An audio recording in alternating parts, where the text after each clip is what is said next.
What if I told you that ache in your chest, the one that flares when his name lights up your phone or ghosts you for weeks, isn't a symptom of endless suffering? It's a homing beacon. And the question trembling on your lips right now, will this torment ever end, is actually a sacred code. Crack it, and the entire journey rewrites itself. Let's be brutally tender. You didn't sign up for this. Not the sleepless nights dissecting his last text like a forensic scientist. Not the way your friends roll their eyes when you whisper, but the synchronicities.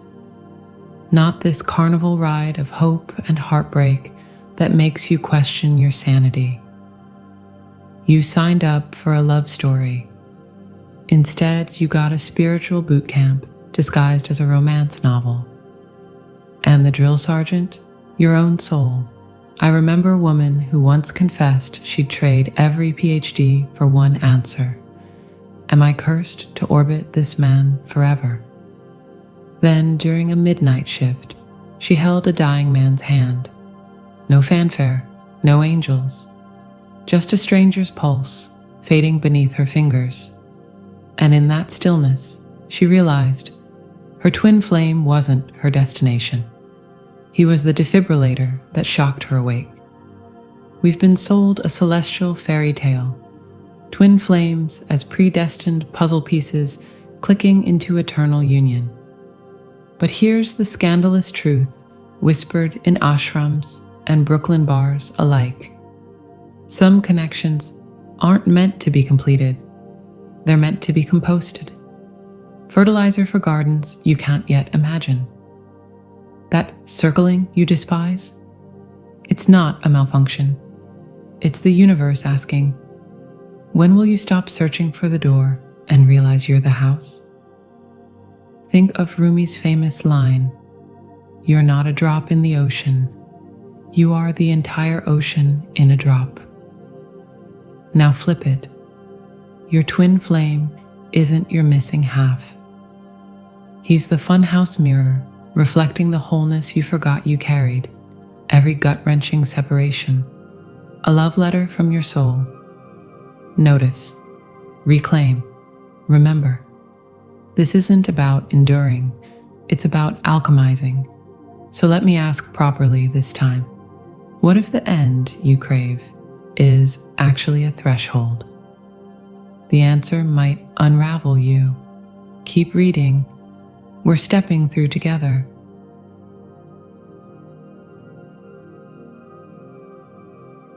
Let's cut to the chase. Beautiful soul. You're staring at the calendar, counting full moons since the last separation, wondering if this cosmic roller coaster has an expiration date.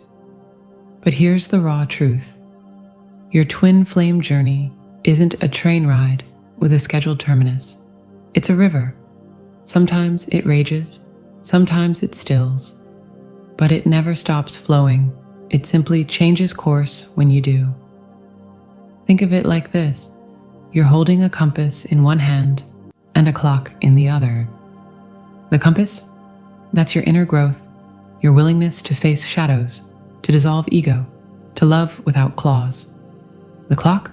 Toss it in the river. Seriously, time is a human invention, a neat little cage we built to tame chaos. But the soul operates in kairos, sacred, non-linear time. 5 years of avoidance might stagnate you. 5 weeks of radical honesty could crack the universe open. Remember that friend who manifested union in 6 months while you've been looping for a decade.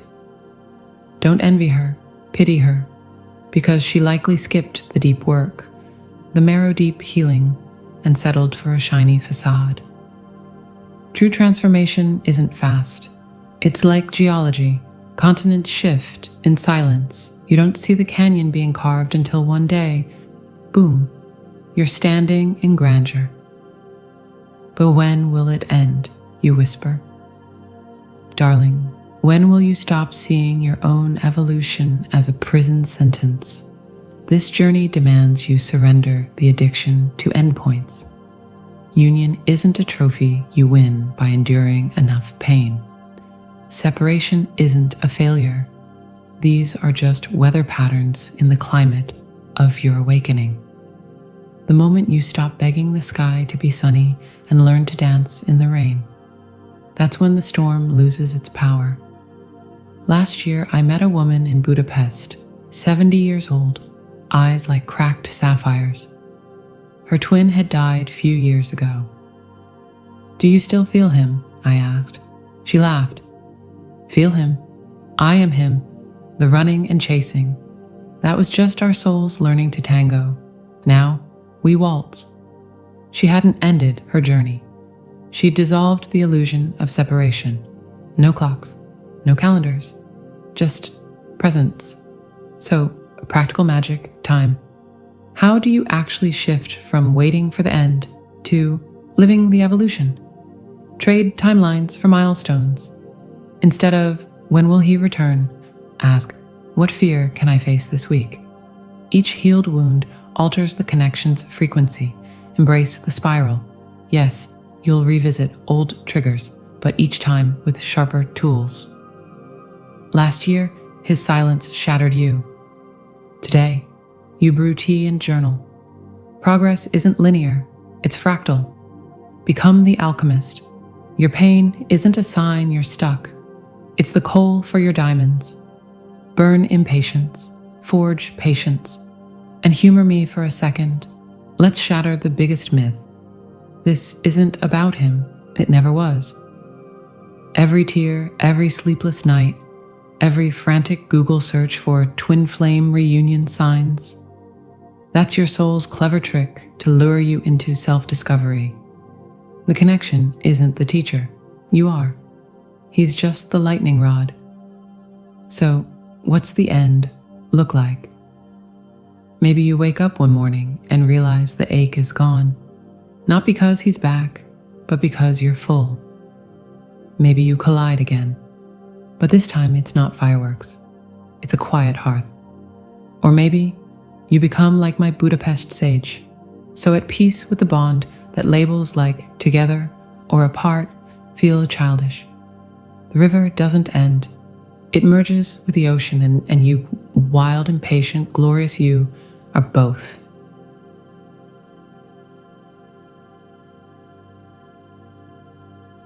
Let's shatter the stained glass window of spiritual fantasy, shall we? That image of twin flames as porcelain doll soulmates gathering rose petals in eternal union. Beautiful fiction. For some of you, maybe you, this connection was never designed for permanence in this skin, this lifetime, this dimension. It's a comet, not a campfire. A lightning strike, not a lantern. And trying to cage it in human time expectations. Darling, that's like trying to hold the Alps in a mason jar. Think of it as cosmic archaeology. Your souls have layers, strata of lifetimes.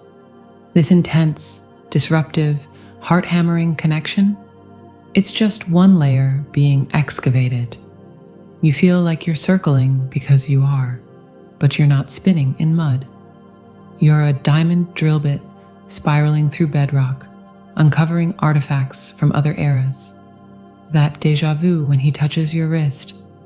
That rage when he dismisses your dreams. That's not now, that's then. A debt unpaid, a vow unkept, a war unfinished. But if we're not meant to be together, why does it hurt so much? Because you're touching live wires from a century ago, beloved.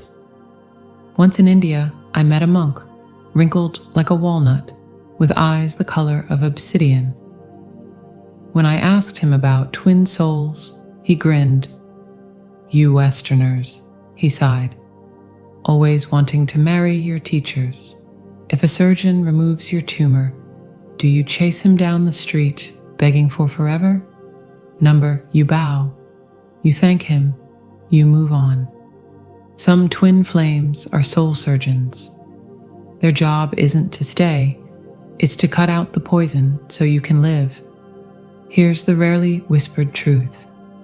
This lifetime might be just one sentence in a multi-chapter soul contract.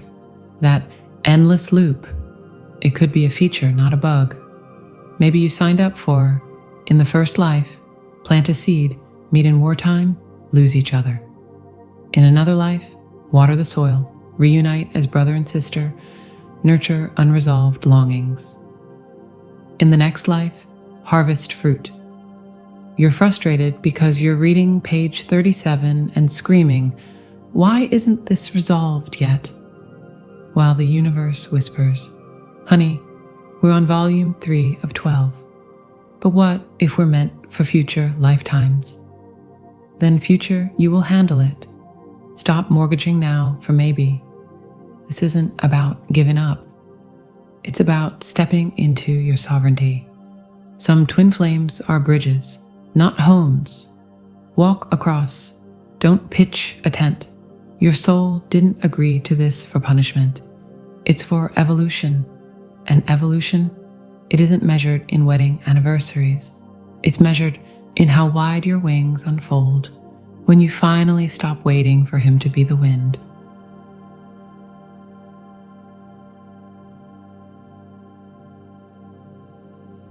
Let's scrape off the glitter and glue, darling. That fantasy where twin flames ride into sunset union once you've healed enough. It's spiritual materialism, a transaction.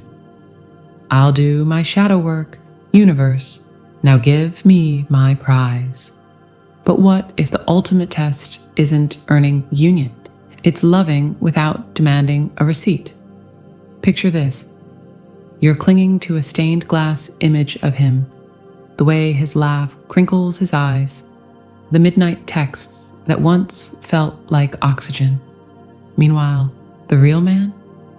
He's over there forgetting your birthday, dating someone new, ghosting you for the 9th time.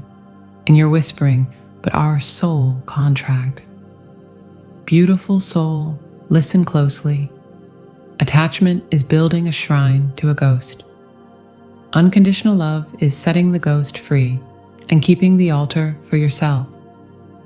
But how do I love him if he's hurting me? You don't. You love yourself enough to stop letting him. I'll confess something. Years ago, I lit candles for divine union while stalking his ex's Instagram. Unconditional love? Ha! My love came with tracking numbers and delivery expectations. Then, my mentor handed me a bonsai tree. "Prune it," she said, "but don't you dare mourn the branches you cut." That tiny tree, it's still here, thriving. The branches I wept over, rotting in some landfill. Your peace grows when you stop watering dead wood. Here's the sacred paradox that few people recognize. You can't unconditionally love someone while negotiating their presence. True surrender isn't white-knuckling affirmations until he texts. It's waking up one Tuesday and realizing his silence no longer scrapes your bones raw. Your joy isn't hostage to his choices. The connection feels like a mountain seen from a train, majestic, but you're going somewhere else. So how do you spot the difference? Attachment smells like desperation, masked as destiny. We're meant to be, so I'll tolerate the pain. Unconditional love tastes like salted caramel, sweetness with a bite of reality. I adore you, but I adore my sanity more. The upgrade happens when you replace "when will he" with "what do I need to feel whole right now?" Not tomorrow, not when he wakes up. Now go ahead, try it, breathe in. I release the need for him to validate this bond. Breathe out. My worth was never in his hands. This isn't passive resignation. It's fierce, molten sovereignty. You're not giving up on love. You're refusing to let love be a cage with his initials on the lock. And here's the scandalous truth. Union might still come, but when it does, it won't be because you needed it. It'll be because you chose it. From overflow, not famine, like picking wildflowers, not begging for water in a desert. The final exam isn't a test of faith in Him. It's trusting yourself enough to walk away from the fire, knowing you carry the flame.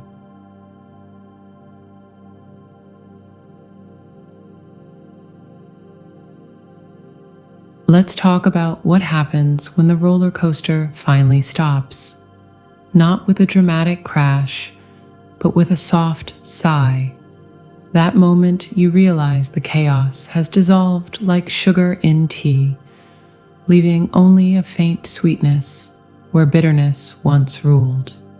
You keep waiting for the other shoe to drop, the ghosting, the hot and cold, the third act breakup, but it doesn't, and that terrifies you more than the chaos ever did, because peace feels suspicious when you've built your identity in the war zone. Think of it like this. For years, your connection was a thunderstorm, electrifying, dangerous, drenching. Now, it's the silence after rain, the air crisp, pavement steaming, earthworms wriggling up to breathe. You keep bracing for lightning, but all you hear is birdsong. This is the end you feared, not an extinction, but an evolution into something so quiet, so still, you almost miss the noise. But where's the passion, the intensity? Darling, passion didn't leave. It slipped out of its sequined costume and put on sweatpants. Here's what nobody warns you. The new beginning feels anticlimactic. No angels trumpeting, no sudden wedding bells. Just you drinking coffee while he snores beside you, and realizing, holy wow, you haven't dissected his dreams for signs in months. The triggers?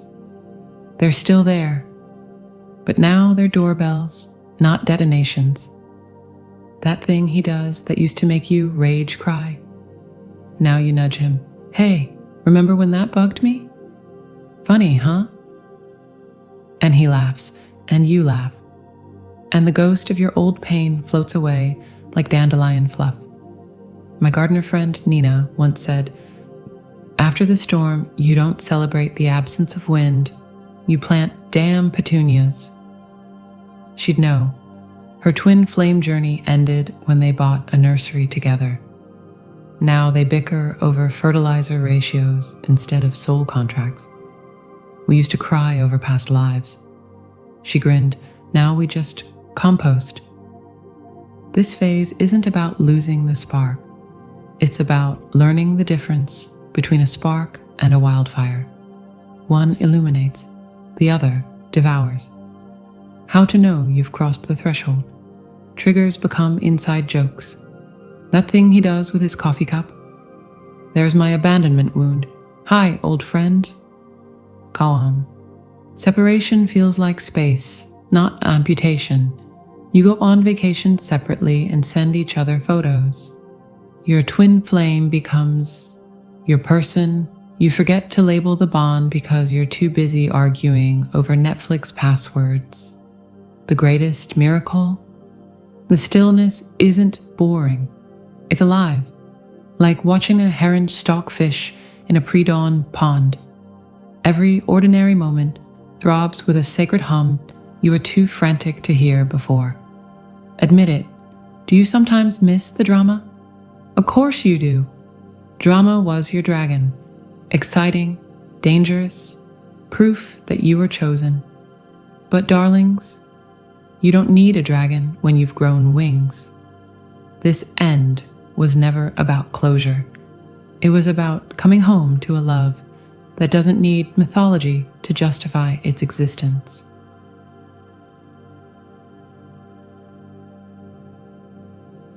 You've weathered monsoons of longing and droughts of silence, traced constellations in his text messages, baptized yourself in the tears of 1,000 maybes.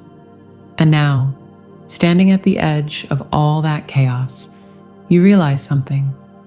The journey doesn't conclude, it crystallizes. Like honey left in a windowsill, what was once frantic and fluid becomes something slow, golden, and impossibly sweet.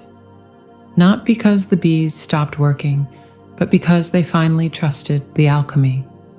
Imagine this. Your twin flame connection is a symphony.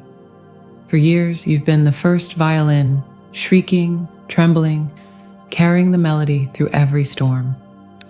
But now, you're the pause between notes, the silence that holds the music together. That's not an ending. That's becoming the resonance instead of the noise. But where's the grand finale? The crashing cymbals? Love, the greatest transformations whisper. The resolution you crave won't arrive on a white horse. It'll slip in through the back door while you're scrubbing dishes. You'll be folding laundry, humming off-key, and suddenly, click, the old ache feels like a souvenir from a country you outgrew. Not regret, just proof you traveled. This isn't closure, it's coherence. The scattered chapters of your story snap into place like magnets. You see how the abandonment wasn't his failure. It was your invitation to build an inner hearth. The obsession wasn't destiny. It was your soul's clever trick to dismantle your need for one. The silence wasn't punishment. It was the universe handing you a blank page with your name on it. An elderly Quechua weaver once told, a tapestry isn't finished when the last thread is tied.